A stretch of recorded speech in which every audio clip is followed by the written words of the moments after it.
exists is because of you all's profound fear of being rejected.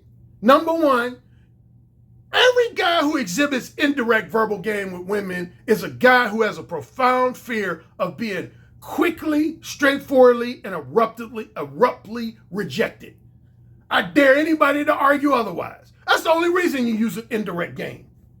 It's because you have a profound fear of rejection, which of course is the basis for mode 3 behavior. Anybody who exhibits some variation of mode 3 behavior with women is a guy who has a profound fear of being rejected. The second most profound fear that all indirect guys have is the fear of being criticized by women, the fear of women expressing personal insults about them and their behavior, and just the overall fear of receiving negative reactions or antagonistic reactions. Yeah, I'll say next to the fear of rejection is the fear of being criticized, the fear of being insulted, the fear of engaging in some type of antagonistic confrontation with a woman, or the fear of just negative reactions in general. That's the basis for mode 2 behavior. Any guy who exhibits some variation of mode 2 behavior is basically a guy, when you exhibit mode 2, that means you're not so much afraid of rejection, at least not as much as a mode 3 guy is. Your main fear is that you don't like negative reactions from women. You don't like negative reactions from women. That's when you exhibit mode 2.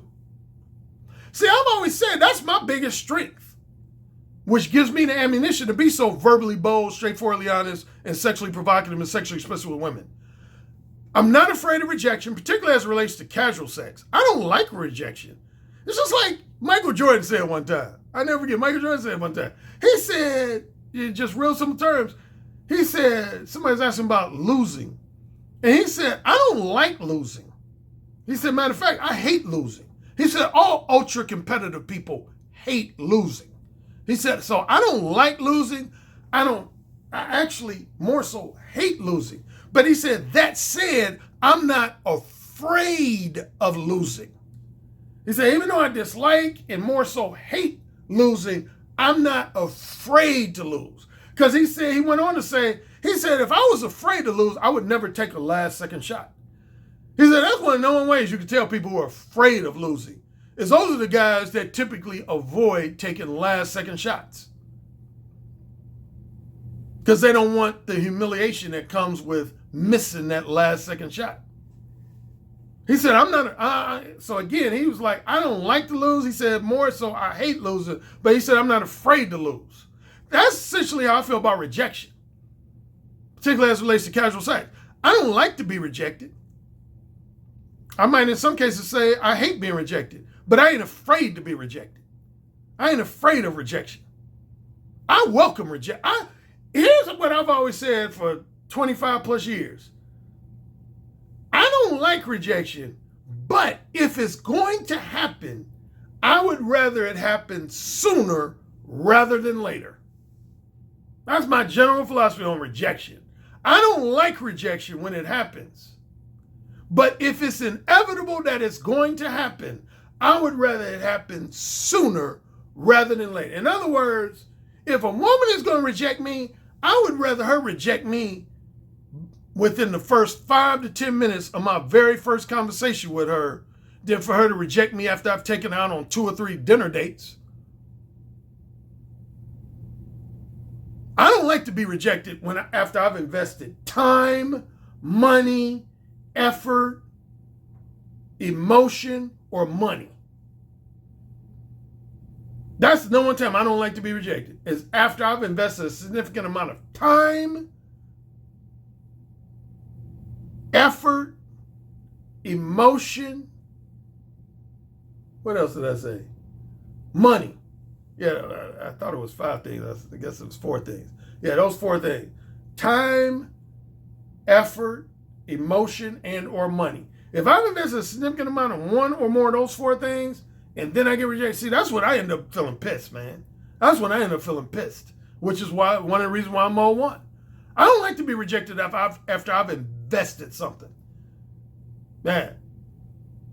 particularly for casual sex. Now, I can handle it if I'm pursuing a woman for a long-term relationship. That's a little different, and I've pointed that out a number of times before.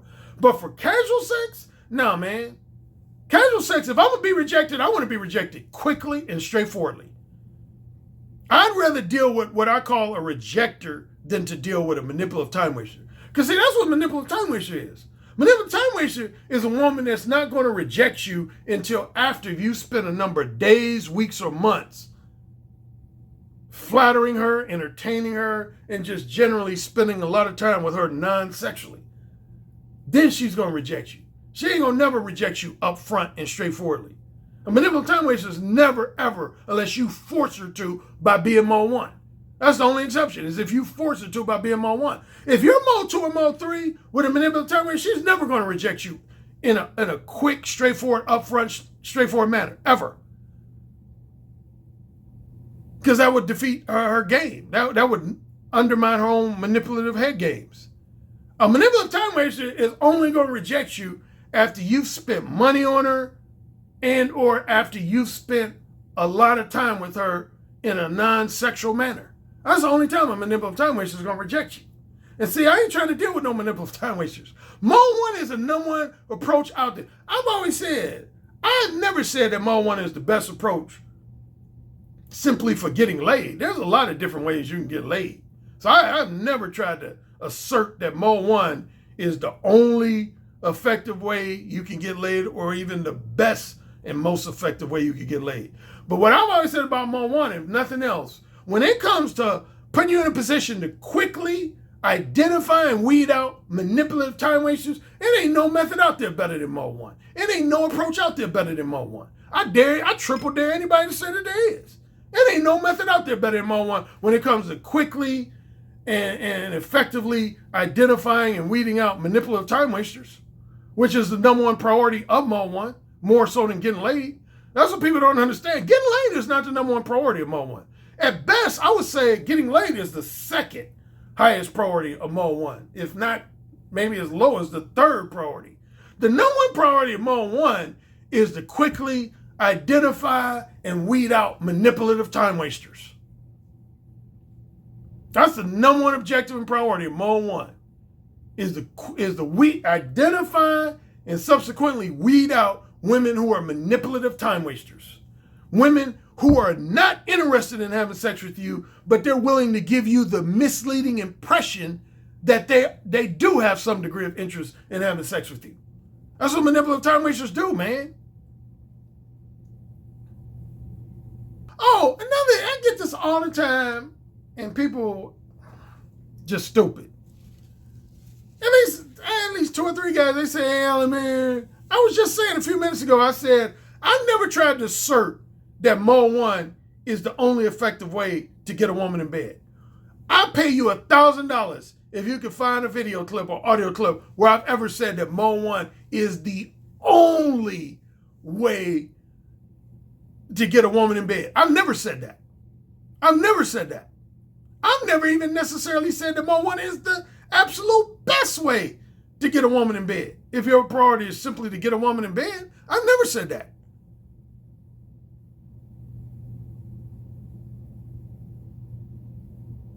The closest thing I've said about mode 1, as far as specifically as it relates to getting women in bed, mode 1 to me is the most courageous way to get a woman in bed. It's the most confident and courageous, big balls way to get a woman in bed. It's the most non-manipulative way to get a woman in bed. It's the most ethical way to get a woman in bed. Those are 3 things I would attribute mode 1 to as far as specifically its effectiveness towards getting laid. I would never say it's just simply the most effective way to get laid, but I would say it's the most ballsy way for a man to get laid. It takes the most confidence and courage. In other words, balls and backbone. Now, I'll touch on that in a second. And number 2 is the most, to me, it's the most ethical and non-manipulative way to get a woman in bed. It's the most ethical and non-manipulative way to get a woman in bed. With the possible exception of just, a woman throwing herself at you. A woman just thinking you're so amazingly good looking that she just comes up to you and throws herself. Now, speaking of that, remember I asked, there was a video I think I did earlier this year. Here's when you can really tell guys who are full of shit. I'm going to tell you some way you can tell guys who are full of shit, the guys who criticize more one approach. I'm going to ask you this question for at least the second time. Let's say you're at a party and a woman approached you and said, hey, my name is Brenda. I think you're a very handsome man. I think you're a very sexy man. And I would love for you to come home with me so I can give you the best blowjob ever and allow you to fuck me like I'm your personal sex slave. Would you be turned off by that? Would you be turned off by that? Honestly, honest question. Would you be turned off by that? If you can honestly, I mean genuinely say that type of approach from a woman would turn you off, then that's when I'll give you at least a little bit of room to take jabs at my one approach. Because at least you're fair and objective. That would represent that you, not only are you not in favor of men using a one approach with women, but you're not even in favor of women using a one approach with men. So if you can honestly tell me that if a woman approached you like that at a party or a social event and says something either exactly that or something similar to that, and you would be totally turned off to the point where you'd be like, oh, that's disgusting. Please get out of my face. Then you got a valid right to make some arguments against my one approach. But if you were to say, oh, I wouldn't have a problem with a woman approaching me like that. Matter of fact, I would prefer it. You a full of shit motherfucker. Give me your phone number so I can talk to you directly and tell you how full of shit you are. Those are motherfuckers I can't stand, man. It's motherfuckers that criticize men being more one with women, even more one hardcore, but yet they'll turn around and say, well, if a woman was approaching me like that, of course I would have no problem with that. Then it means you're full of shit. That means you're full of shit. And you ain't red pill. You ain't red pill, motherfucker. Don't even act like you are. That right there would tell me you a purple pill motherfucker. You a purple pill motherfucker. A wimpy, no balls, butt bone motherfucker. You a purple pill motherfucker. You ain't red pill. Don't even call yourself red pill.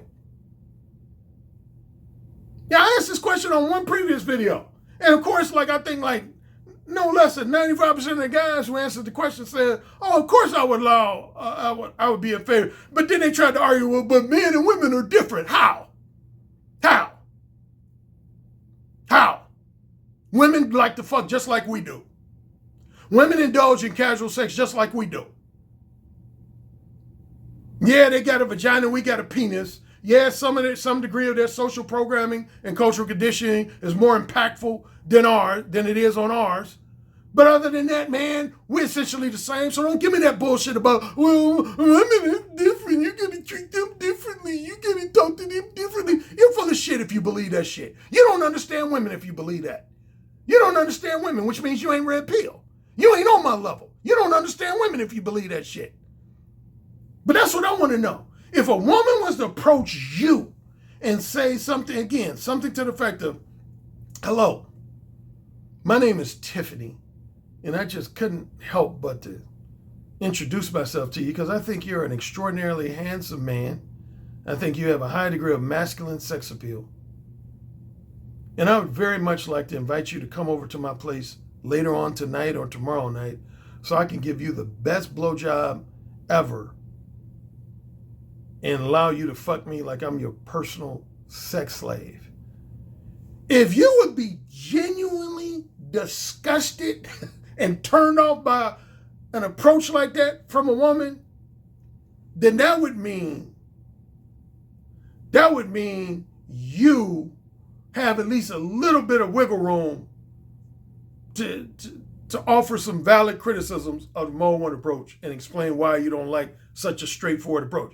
But on the other hand, again, if you're a guy that's against men being upfront, specific, straightforwardly honest, verbally bold, sexually provocative with women, but you would have no problem with a woman being that way with you, you a full of shit motherfucker. Give me your number so I can tell you directly. You a full of shit motherfucker, man. You a full of shit motherfucker. You a purple pill motherfucker. You a no balls, no backbone having motherfucker. Drops mic.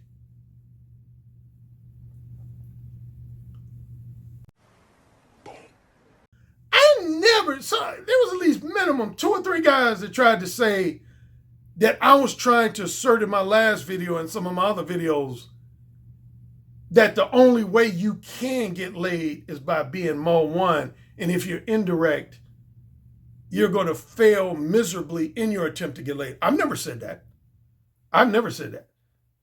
If you're interpreting me as saying that, then that's on you. I've never said it. I have never, ever, ever said that indirect verbal game was an ineffective method for getting laid. That's one thing I've never, of all my criticisms that I do have of indirect verbal game, that is one criticism I've never expressed. I've never said that indirect verbal game is ineffective towards getting laid.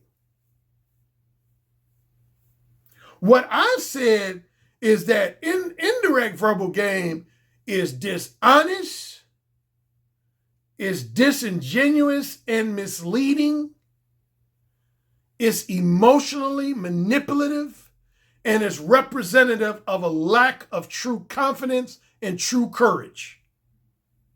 That's always been my main criticisms of indirect verbal game, is that it's representative of being dishonest, disingenuous and misleading, emotionally manipulative, unethical, generally unethical, and representative of a severe lack of true confidence, true courage, and true masculinity. That's what I've said about indirect verbal game. But I've never said you can't get a woman in bed. Being indirect, which brings me to one other point. What have you noticed about indirect verbal game gurus when it comes to them criticizing mode 1 versus me criticizing them? Related to that last point. Have you noticed that when I criticize indirect verbal game, again, I have my share of criticism of indirect verbal game, but if there's at least one criticism I've never had, is that I've never said you can't get laid being indirect. Yeah, I know for a fact you can get laid being indirect. So I've never said you can't get laid. But I noticed that 95 to 99% of the guys who criticize mode 1, they'll try to send out a message that you can't get laid being mode 1. They don't just simply say, oh, I think it's too blunt. I think it's too forward. I think it's socially inappropriate. I think in so many ways it's crass.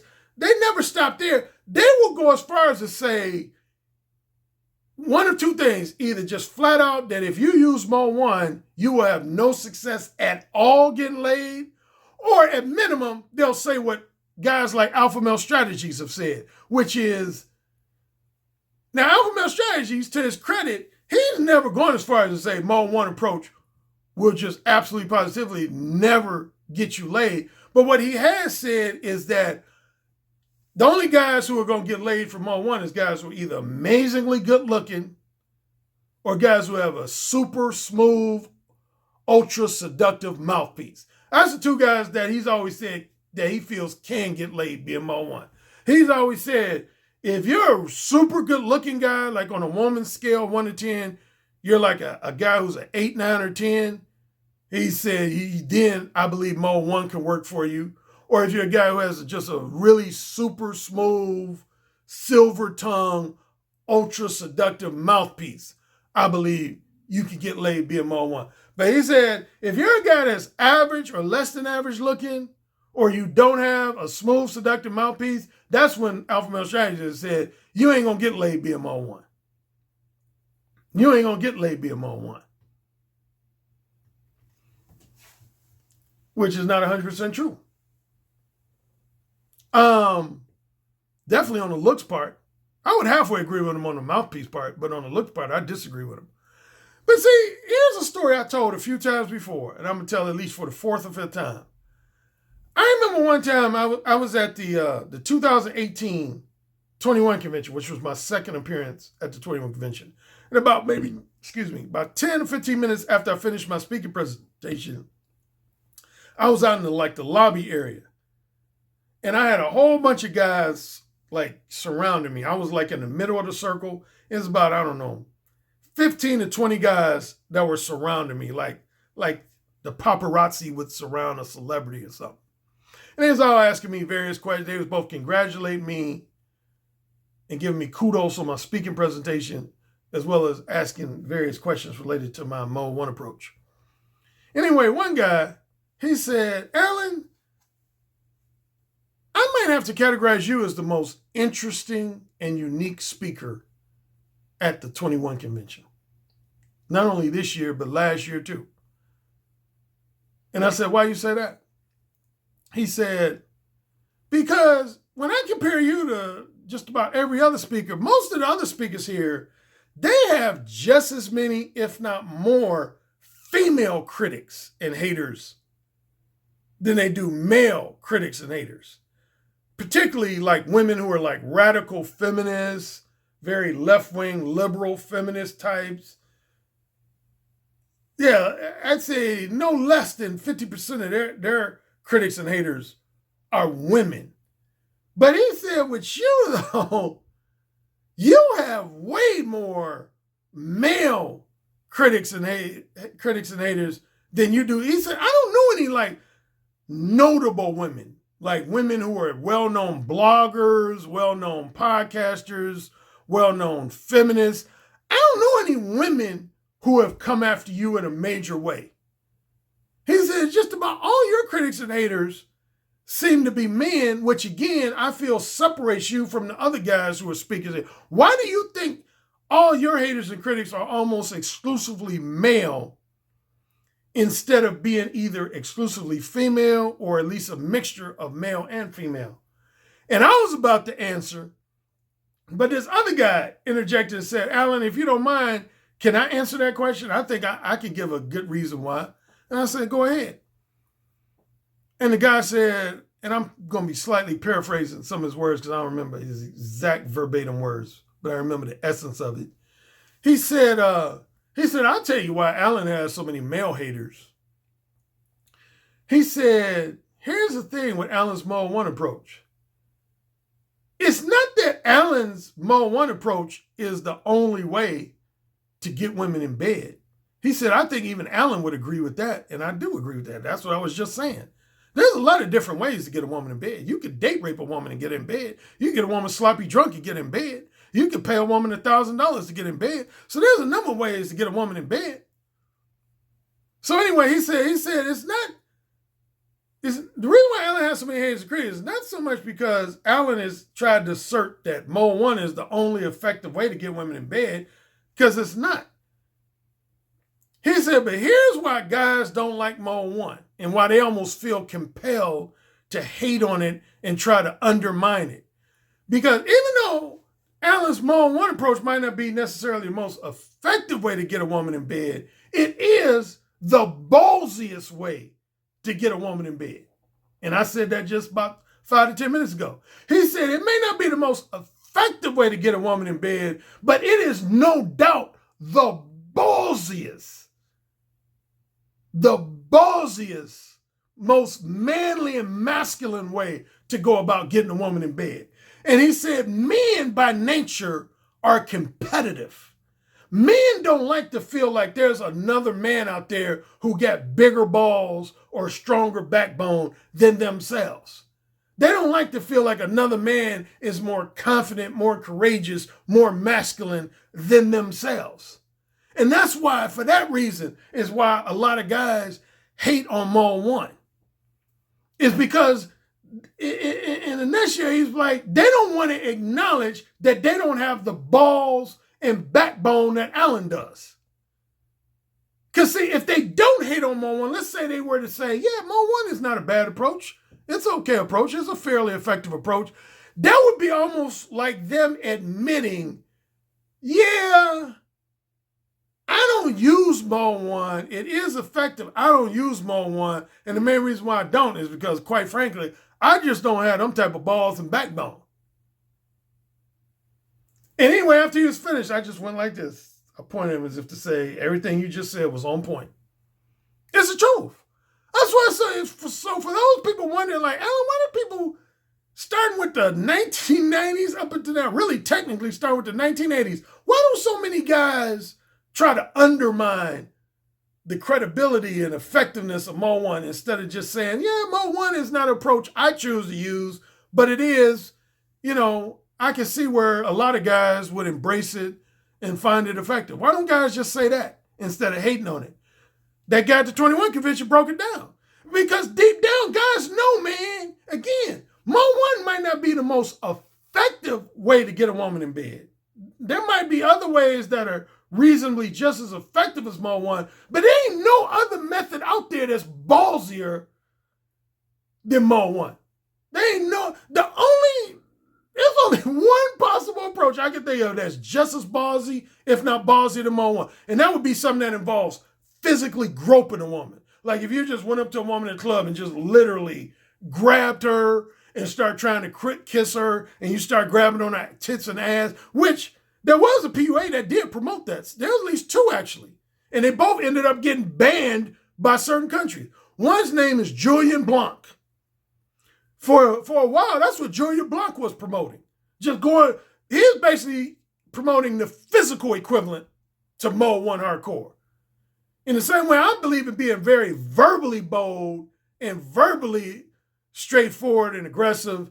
He was promoting being physically bold with women, just going up to women and just essentially like groping them, grabbing them. That shit's illegal. Real talk, that shit's illegal.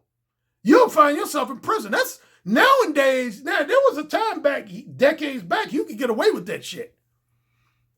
But in today's society, that's illegal. You potentially, in worst case scenario, you'll land in prison because of doing something like that. Like Julian Blanc, he got banned from like 2 or 3 countries for promoting that shit.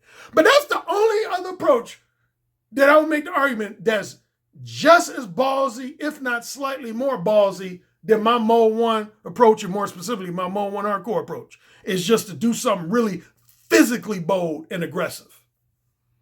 But as far as approaching women that doesn't involve physically touching a woman or groping a woman in any kind of way, there's no approach that's ballsier than Mo 1, and more specifically, definitely, there's no approach that's more ballsier than Mo 1 hardcore. None. Zero. Zilch. None. I triple dare anybody to say otherwise.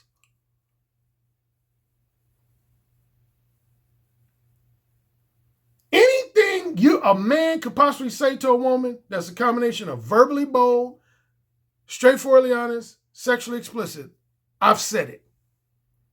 Ain't nobody, in other words, there's nobody out there who can top me. There might be some people who might come close to equaling me, but ain't nobody who can top me.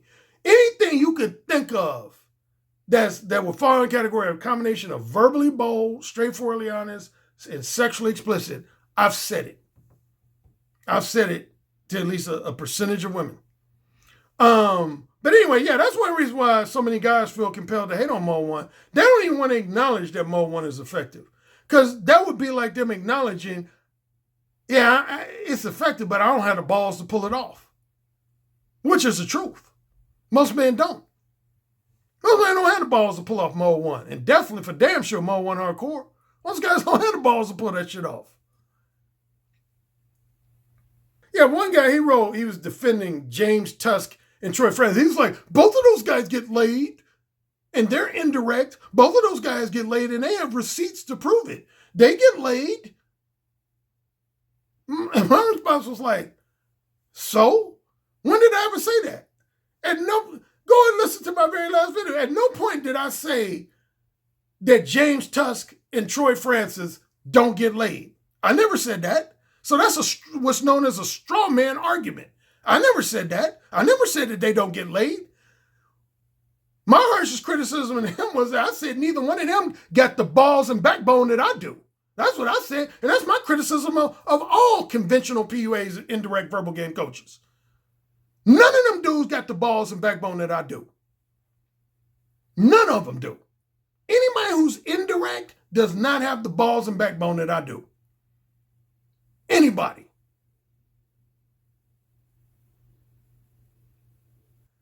Anyway, I'm trying to think of other things that people who disagree with portions of my video tried to say.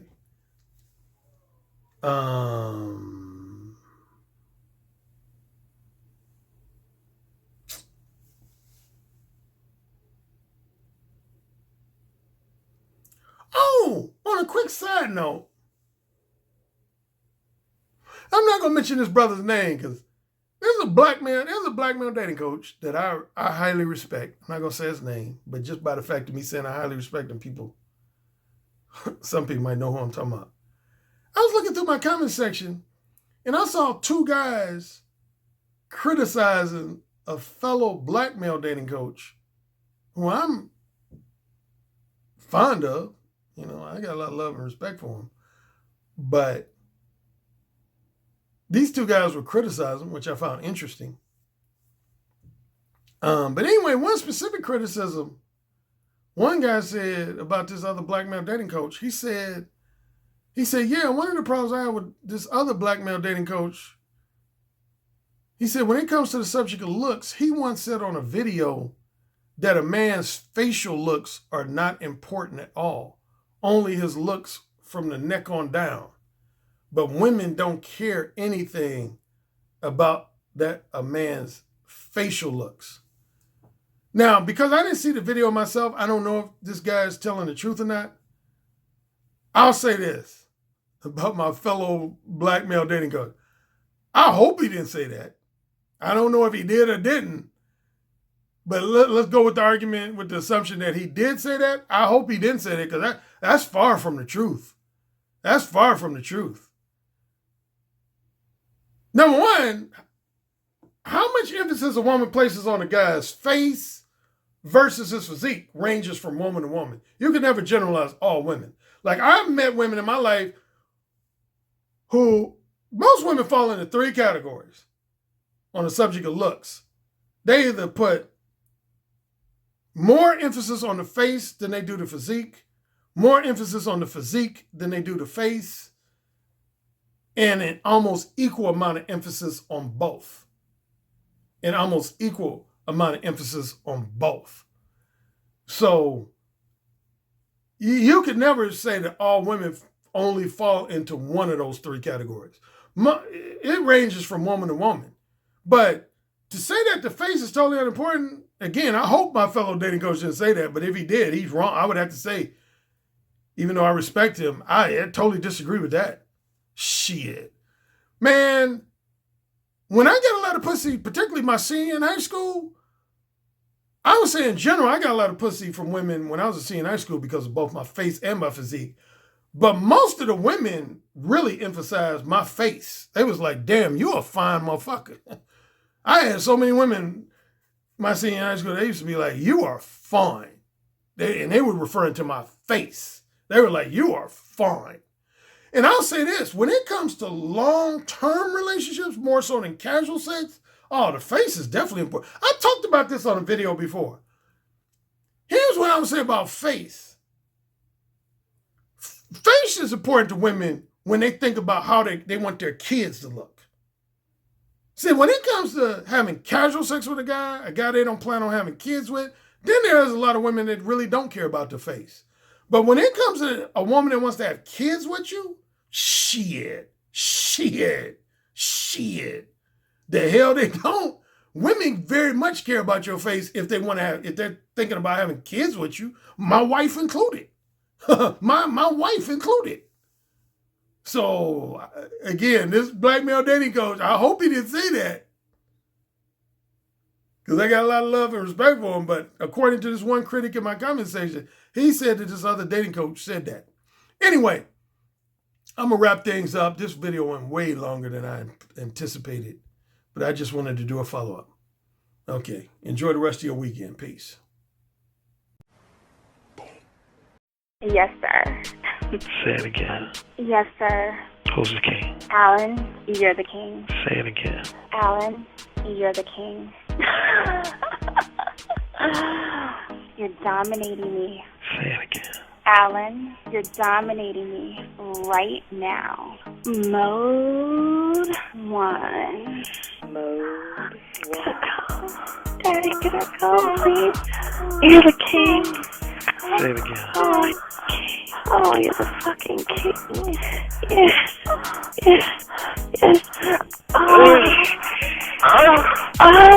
You're the king, Alan. AKA the king. of verbal seduction. You know, it's the tone of your voice, how seductive your intonations are, the vibrations that you could just reach out over the phone lines and stroke a woman's breast just by the sound of your voice, how you could make her pussy so wet just by the sound of your voice. That's actually very hot. So you said my show was what? I said your show is powerful. Oh, say it again. Your show is powerful. I bet the king would fuck me really good. Who's the king?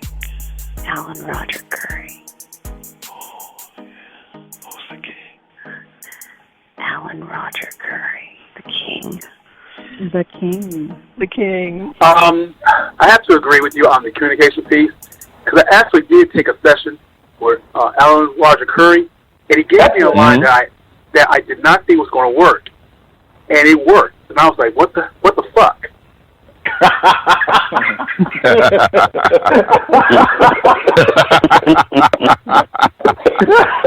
my God! Curry guys, man, he's the master. He's the master of the verbal seduction. He got that communication piece down pat. It really worked. It just simply worked, and I just didn't think it was going to work at all. Some guys have natural handles. Some guys have a better natural shot, but you can always improve your shot. And sex is damn sure something you can fucking learn. Look, dude, you want to learn how to talk better? I'm hiring Alan Roger Currie to get my dirty talk game on, because it's always been something I want to get better at. Verbal seduction, man. I'm like, clearly, this guy's the Michael Jordan of seduction. Like, you know, come on now.